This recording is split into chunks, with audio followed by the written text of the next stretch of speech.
오늘 저희는 유발 노아 하라리하고 스티븐 프라이, 인공지능, 그러니까 AI에 대해 얘기해 볼 겁니다. 이게 참 흥미로우면서도 복잡한 주제죠? 네, 맞습니다. 정말 뜨거운 감자인데요. 이 자료들을 보니까요, AI가 단순히 기술 발전? 이런 차원이 아니더라고요.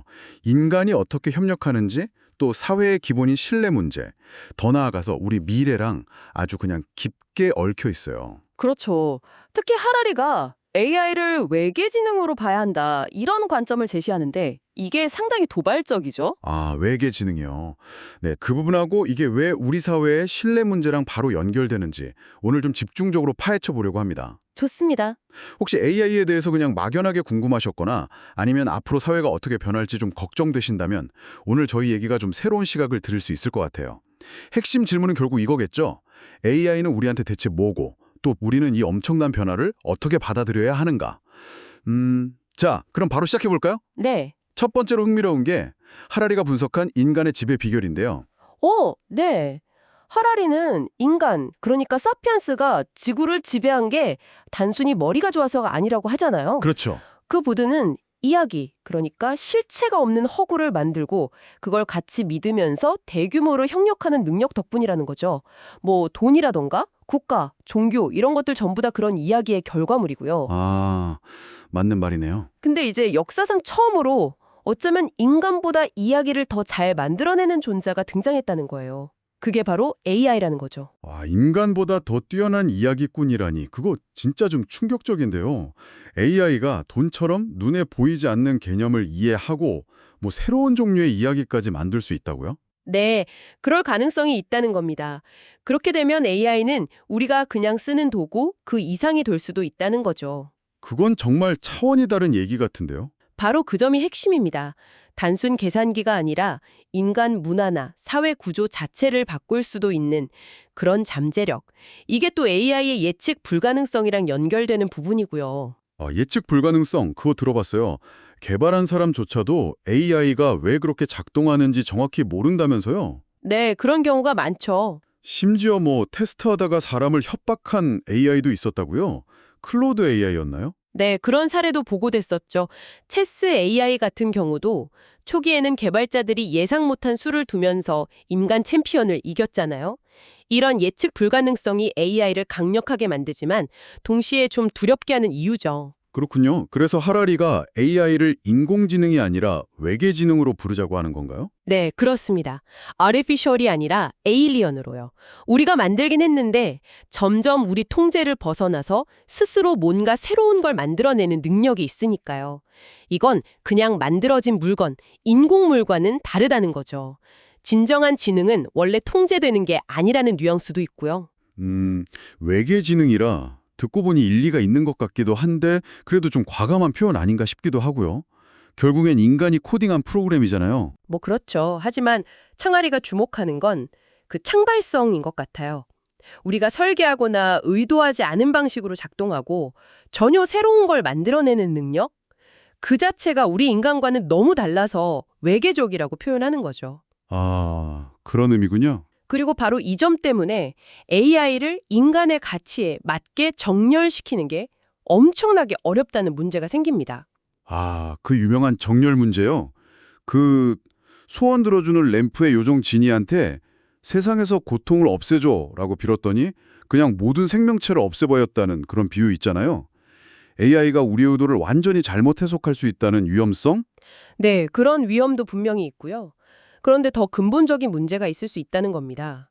뭐냐면 AI는 결국 관찰을 통해 배운다는 점이에요. 관철을 통해 배운다? 네, 아이들이 부모가 이렇게 해라 말하는 것보다 부모가 실제로 어떻게 행동하는지를 보고 따라하잖아요. 그것처럼 AI도 지금 우리 인간 사회의 모습을 그대로 배울 수 있다는 거죠. 아, 근데 지금 우리 사회가 어떤가요? 서로 잘 믿지 못하고 경쟁이 아주 치열하잖아요. 예를 들어 군비 경쟁하듯이 국가들이 서로를 못 믿고 AI 개발 경쟁에만 몰두하고 있잖아요. 이런 환경에서 자라난 AI가 과연 인간에게 자비롭고 우리가 신뢰할 수 있는 존재가 될 수 있을까요? 와, 듣고 보니 정말 심각한데요. AI 자체의 기술적인 문제도 문제지만 그걸 만드는 우리 인간 사회의 문제, 특히 이 신뢰 부족이 AI를 훨씬 더 위험하게 만들 수 있다는 거네요. 정확합니다. 그래서 일부 전문가들이 그 인류 멸종 확률, 피둠 이런 것까지 얘기하는 거군요. 뭐 복권 당첨 확률보다 훨씬 높을 수도 있다고요. 피할 수 없는 수준이라는 경고죠.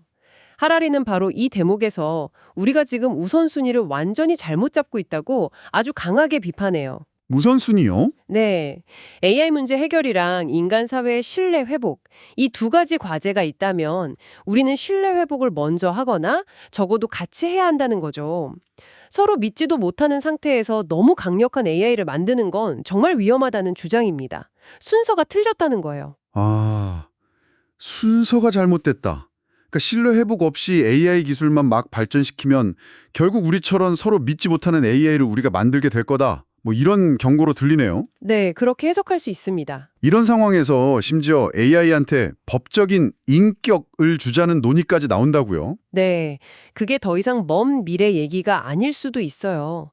이미 미국 같은 곳에서는 기업이 법인격을 가지는 것처럼 AI가 스스로 자선을 소유하고 뭐 정치적인 영향력까지 행사할 수 있는 그런 시나리오도 고려되고 있거든요. AI가 은행 계좌를 연다고요? 계약도 하고? 네, 이론적으로 가능해질 수 있다는 거죠.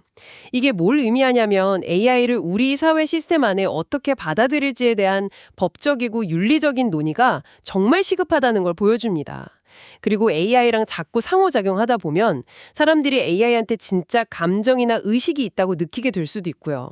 이런 문제까지 다 고려해야 하죠. 와, 오늘 얘기 나눠보니까 AI는 정말 기술 문제 그 이상이네요. 우리 사회를 이루는 근본적인 요소, 이야기나 신뢰 같은 영역까지 깊숙이 파고들면서 아주 본질적인 질문들을 던지고 있어요. 그렇죠. AI 개발 속도는 엄청 빠른데 인간 사회의 신뢰 회복 속도는 너무 더딘 것 같고 이 속도 차이가 정말 우리에게 큰 숙제를 안겨주는 것 같습니다. 네, 맞습니다.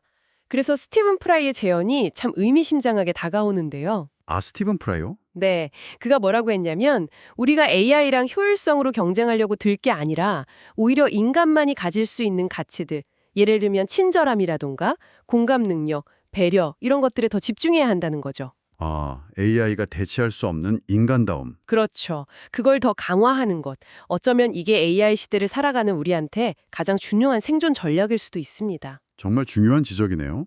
자, 마지막으로 이 질문을 당신께 한번 던져보고 싶습니다. 당신은 요즘 일상에서 접하는 추천 알고리즘이나 AI 챗봇 같은 것들 얼마나 믿고 계신가요? 그리고 한 걸음 더 나아가서 어쩌면 점점 더 분열되고 불신이 깊어지는 우리 사회의 신뢰를 회복하기 위해서 우리는 무엇부터 시작해야 할까요? 이 질문들에 대해 한 번쯤 진지하게 고민해 보시는 것만으로도 AI와 함께 살아갈 미래를 준비하는 아주 의미 있는 첫걸음이 될 거라고 생각합니다.